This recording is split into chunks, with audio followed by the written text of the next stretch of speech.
plaît beaucoup aussi à Saint-Bernard, c'est que on a beaucoup de ministères spirituels dans notre très petite paroisse.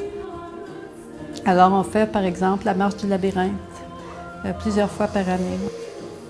Mais il dit, si vous voulez aller à une communauté francophone, anglicane dans la région d'Ottawa-Gatineau, je connaissais l'Église comme telle, parce que je passais devant tous les jours, mais je ne savais pas qu'il y avait une communauté francophone, anglicane. Puis on est arrivé un beau dimanche matin à la messe, un peu intimidé parce qu'on ne connaissait personne.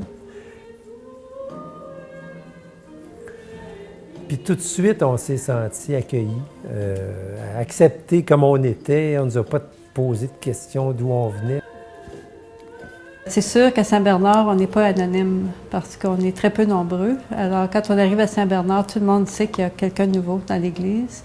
Et puis, c'est pas long qu'on s'implique dans l'Église parce qu'on est tous des bénévoles. Tout le monde doit faire profiter la communauté de ses talents.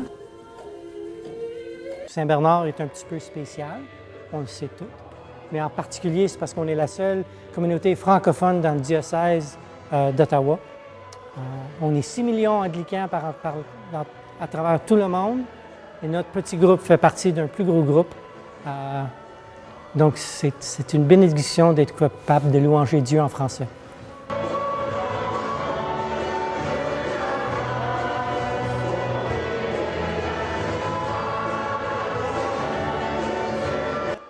C'est maintenant à Christchurch Aylmer, il y a l'église qui parle l'anglais et l'église qui parle français.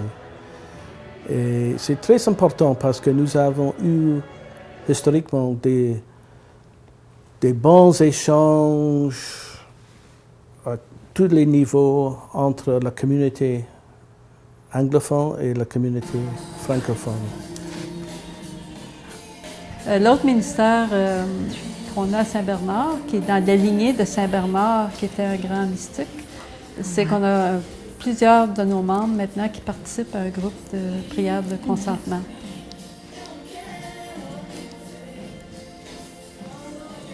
C'est francophone, mais c'est aussi francophile.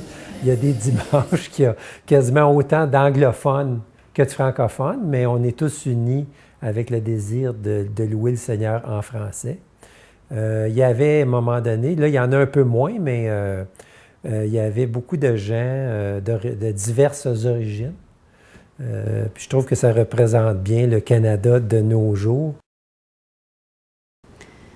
L'autre ministère que je considère aussi spirituel, c'est la façon dont la liturgie se manifeste à Saint-Bernard. On a un prêtre, Éric Morin, et sa conjointe, Susan Lewis, qui sont très innovateurs et prêts à essayer des choses nouvelles.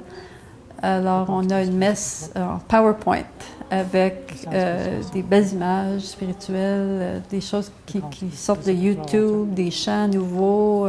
C'est toujours nouveau, il y a toujours quelque chose de nouveau. C'est très agréable. Les enfants participent en faisant avancer le montage PowerPoint. Les enfants participent à la fin en faisant sonner les cloches. On a des instruments de musique pour battre le rythme avec la musique. Je considère, on fait de la danse sacrée aussi avec les enfants, souvent à la communion. Pour l'avenir de Saint-Bernard, voilà, il faut croître. Nous sommes toujours une petite communauté. Nous sommes dévoués. Je pense que comme on vit dans la capitale nationale d'un pays bilingue, capitale bilingue dans un pays bilingue, je pense que c'est important qu'il existe une ou au moins une, sinon plusieurs communautés francophones dans l'Église anglicane.